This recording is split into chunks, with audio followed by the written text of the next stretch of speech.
Batman Üniversitesi İslami İlimler Fakültesinden bu sene mezun oldum. İlk ve orta öğretimi Batman Hürriyet İlköğretim Okulu'nda okudum. Orta öğretimi İMKB Belde Ortaokulu'nda okudum. Daha sonra da ailemle birlikte hafızlık yapma kararı aldık ve 2 sene boyunca bir hafızlık serüvenim oldu. 2 sene hafızlık yaptığım sırada açıktan da İmam Hatip okudum. Açık Öğretim Lisesi'nde İmam Hatip okudum. Daha sonra üniversite sınavına hazırlanıp Batman Üniversitesi İslami İlimler Fakültesini kazandım.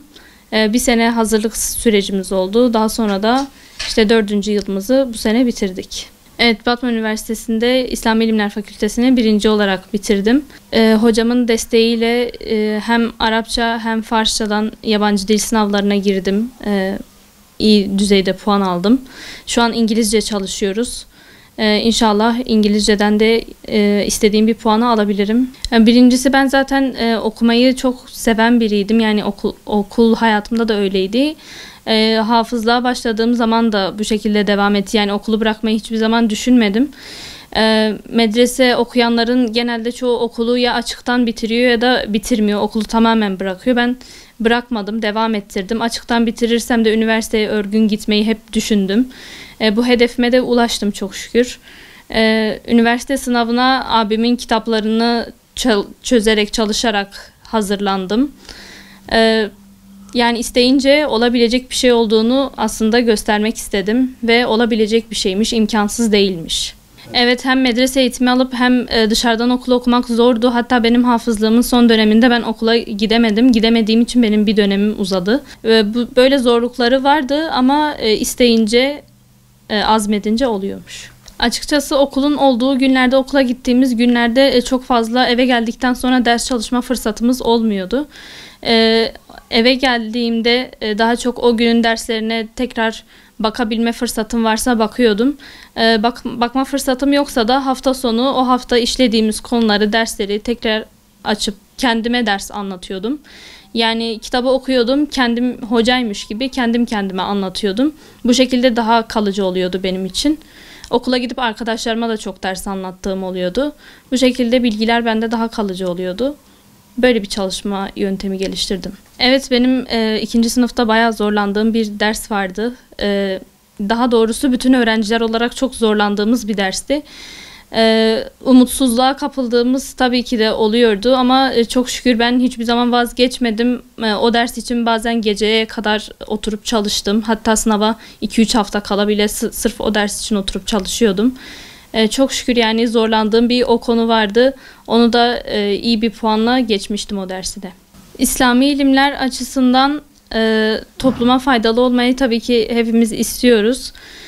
Şu an hem hafızlığım var hem üniversite bitirmiş biri olarak öncelikle gençlerle iletişimimizin olması daha doğru olur diye düşünüyorum. Çünkü gençlerin özellikle ilahiyata karşı son zamanlarda çok büyük bir önyargısı var. İlahiyat demek dünyadan kopmak değil, dünyadan uzaklaşmak değil. Aslında biz okulda da bunu öğrendik. Çünkü hem dünyayı hem ahireti istememiz gerektiğini öğrendik. Her fırsatta hocalarımız da bunu dile getirdi bize. Hem iyi birer bilim insanı hem de iyi birer ilim insanı olmamız gerekiyor.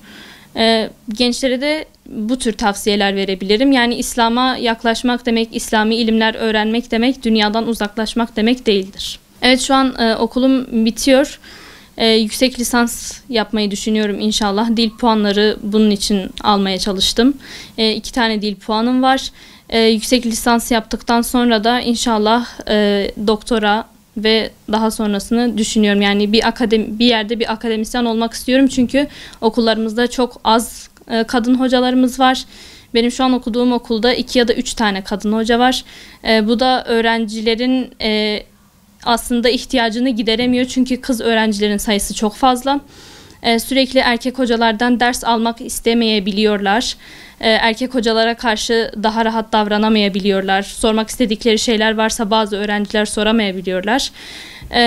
Ben kadın bir hoca olarak üniversitede akademisyen olmak istiyorum. Öğrencilerle, bilhassa kız öğrencilerle daha yakından iletişim kurmak için. Öncelikle düzenli bir şekilde çalışmaları gerekiyor. Etraftan bazen çok çalıştıkları için laf söz edenler oluyor. İşte bu kadar çalışma ne gerek var diyenler oluyor. Kesinlikle kulak asmamaları gerekiyor bunlara. Kendileri çalışsınlar, azmetsinler.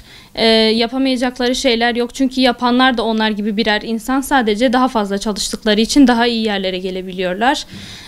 Arkadaşlarımız da gençler bu bilinçte olmaları gerekiyor. Daha çok çalışmaları gerekiyor. Pes etmemeleri gerekiyor. Zorlukla karşılaşacaklar tabii ki bu yollarda zorluklar da olacak. Karşılaştıkları her zorluk onlar için daha büyük bir güç kaynağı olmalıdır. Bu şekilde öncelikle kendilerinden güç almalarını öneriyorum.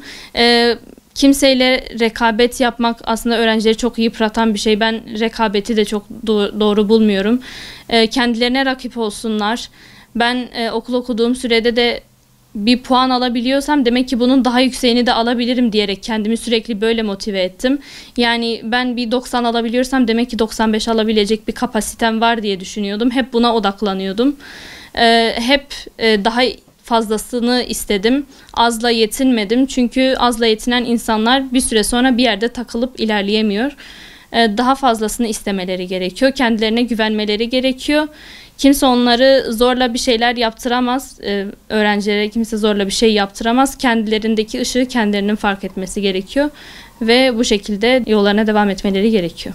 Bu eğitim hayatım boyunca ailem sürekli destek olmaya çalıştı. Buradan kendilerine de ekstra teşekkür ediyorum.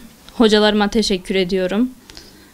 از قیزا خسر بلندم الحمدلله ام پیکف خوشن قیزا من هم مکتب خواند و هم پیرجی مدرسه حافظ لخواند الحمدلله هم د مکتب ده هم د حافظ لغه ده sürekli de peşte bu serket و sürekli yekamin bu tamam dersi خودا و توصیه من خودی زاروکا یعنی دیو باوی زاروکا نبیجن ولا مدرسه وقتی گویک بخوینه ویج مکتبی را به انگل yani ma tecrübe kir medrese ji mektebê re ji üniversite re ne engela ego bixwaze zarokê xwe hem axireta ve hem dünya ve bifikre û bi pêş bikeve bila hem ilmi İslami ve hem ilmi fendi zarokê xwe jê mehrum neke yani bi şekli